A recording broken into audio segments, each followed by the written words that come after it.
जाऊया मामाच्या गावाला जाऊया जाऊया मामाच्या. उड्या मारत गात असलेला श्लोक मध्येच थांबला. आई, माझ्या मामाचा गाव किती मोठा आहे ग, मी अजून कधीच पाहिला नाही. 8 वर्षाचा श्लोक विचारत होता. त्याच्या बोलण्याकडे दुर्लक्ष करत नीता म्हणाली, श्लोक, तू आता मित्रांबरोबर खेळून आलास ना, मग हातपाय न धुता तिथेच का थांबलास? जा अगोदर आणि हातपाय धुवून ये, मी तुझ्यासाठी वरण भात बनवला आहे. श्लोकने धावत जाऊन हातपाय धुतले. हॉलमध्ये येऊन बसला. वरण भातवर ताव मारत असताना त्याने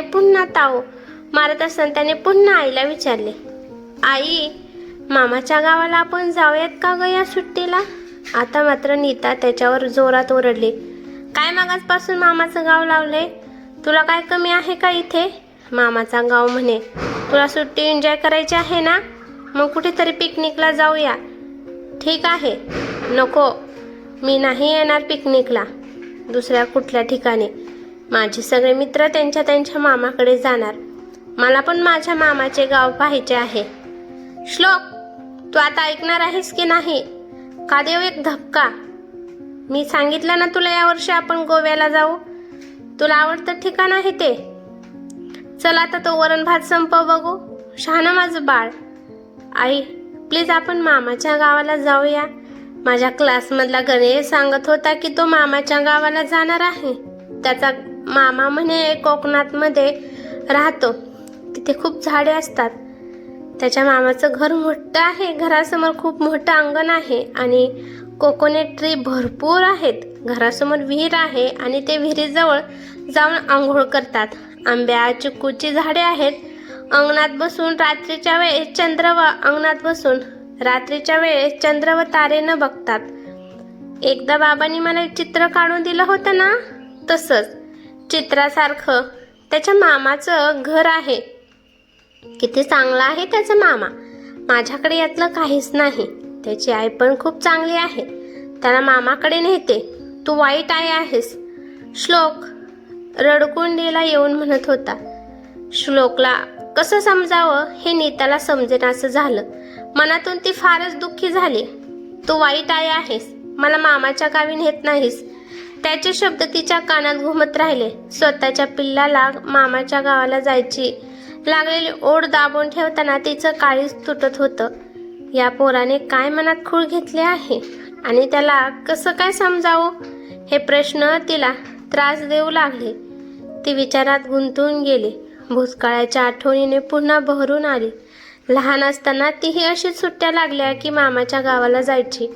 आयुष्यभर शिदोरीसारखा पुरून उरणाऱ्या आठवणी सारखा मामाचा गाव, प्रेमाचा ओलावा असणारा, नात्याची विण घट्ट करणारा, कोणत्याही संस्कार वर्गात न जाता कळत न कळत संस्काराची खाण देणारा, साऱ्यांना हवासा असा वाटणारा मामाचा गाव तिच्या डोळ्यासमोर आला.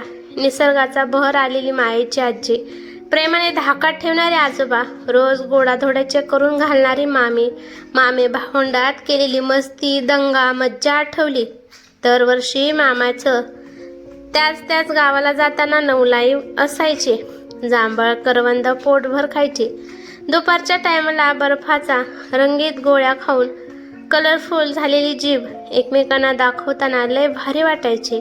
त्यामुळे कधीच सर्दी खोकला झाला नाही किंवा पंखे नसलेल्या त्या मामाच्या कौलारू घरात हॉलमध्ये सगळी मावस भावंड एकत्र छान झोपायचो. गरमीचा त्रास कधीच जाणवला नाही. श्लोकला हा आनंद ती देऊ शकली नाही याची तिला खंत वाटून तिचे डोळे भरून आले. राग भीती मनात ठेवून फक्त एका गोष्टीमुळे तिच्या आईबाबांनी तोडलेले नाते तिने मनात असूनही पुन्हा जोडण्याचा प्रयत्न केला नव्हता. आठवण तर सतत होती, पण ती आठवण मनाच्या कोपऱ्यातून बाहेर व्यक्त झाली नाही की मायेच्या मिठीत ओथंबली नाही.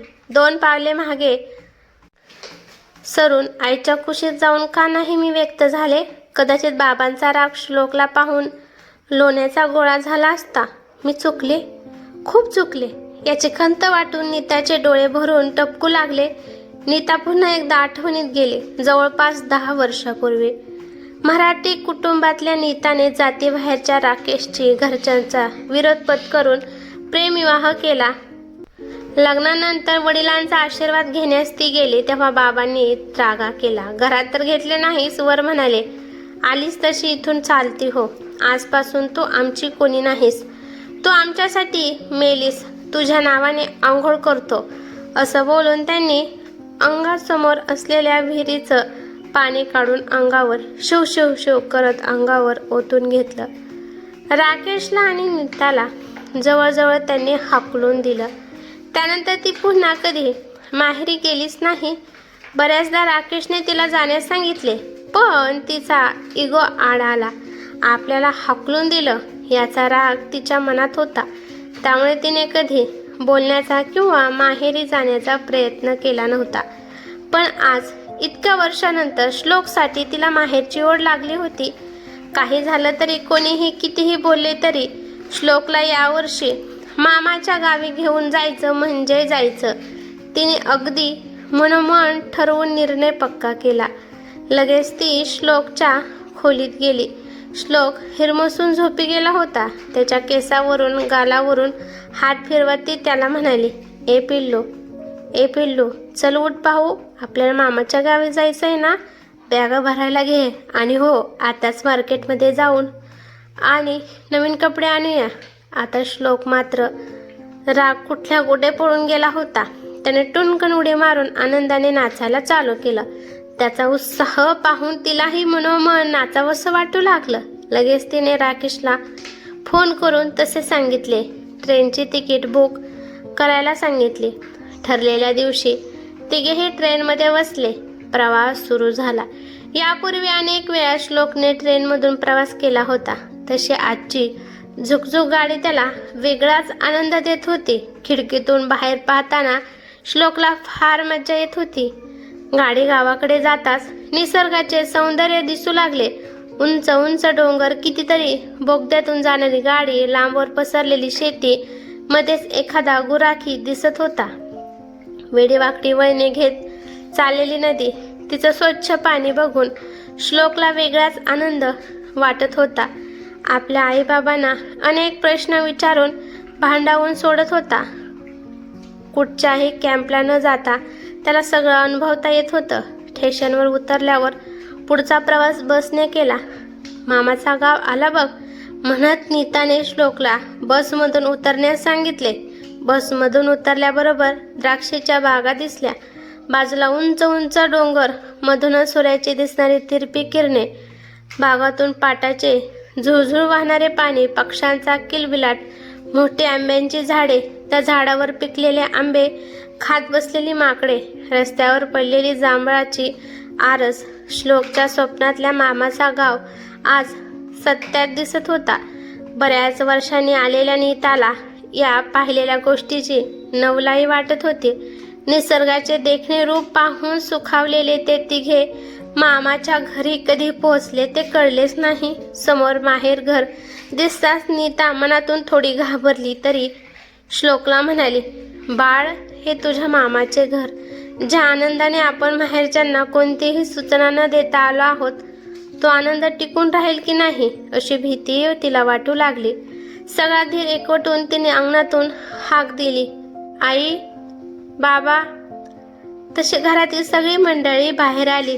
आई, बाबा, दादा, वहिनी आणि त्यांची 2 मुले, अर्थात कावेरी आणि दीपक.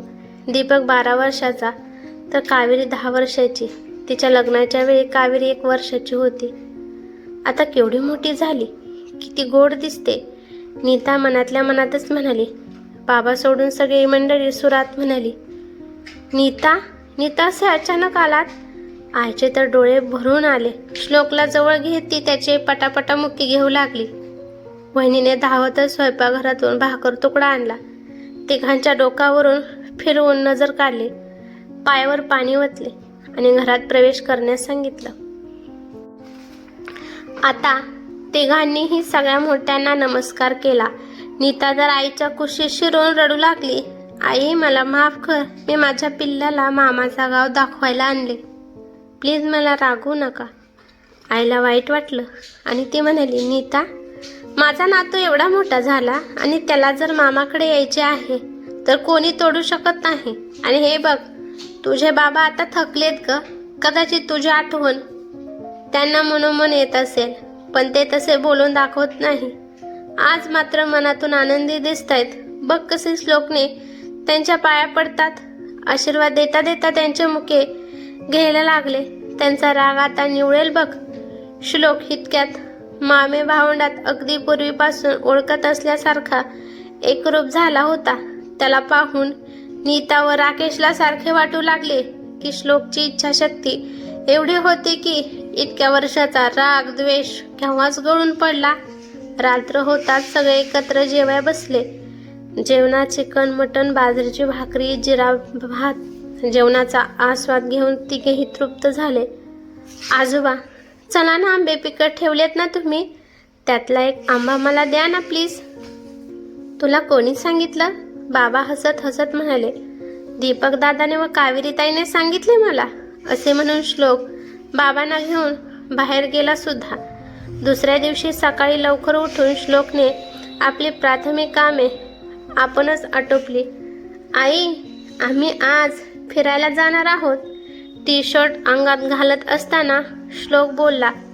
अरे पठ्ठ्या, म्हणजे अगोदरच नियोजन करून ठेवले तर, राकेश म्हणाला. तोपर्यंत गावातील दूरच्या काकांचे नातवंड, कावेरीचे मित्रमैत्रिणी सगळे जमा झाले. खिल्लारी बैलाची जोडी गाडीला जुंपून रामूगडी शेताकडून आला. सगळी चिलीपिली गाडीत बसली.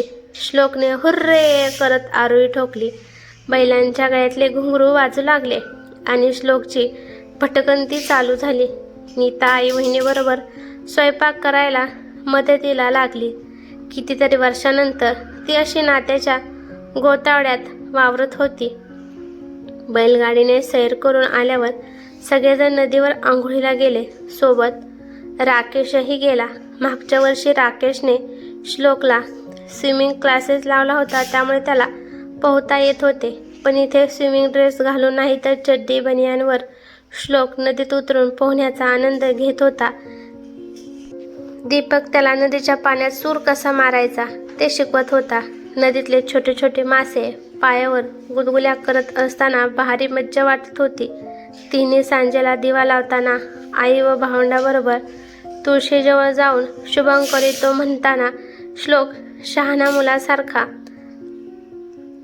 देवासमोर नतमस्तक झाला. सकाळी सकाळी अंगणात मामी रांगोळी काढताना पाहून श्लोक भान हरपून पाहू लागला. मामी, मी पण काढू का ग रांगोळी, म्हणत त्याने उभ्या आडव्या नकाशाच्या का होईना रेघोट्या काढल्या आणि त्याच्या मामीनेही त्याने काढलेली रांगोळी संपूर्ण दिवस अंगणात तशीच ठेवली.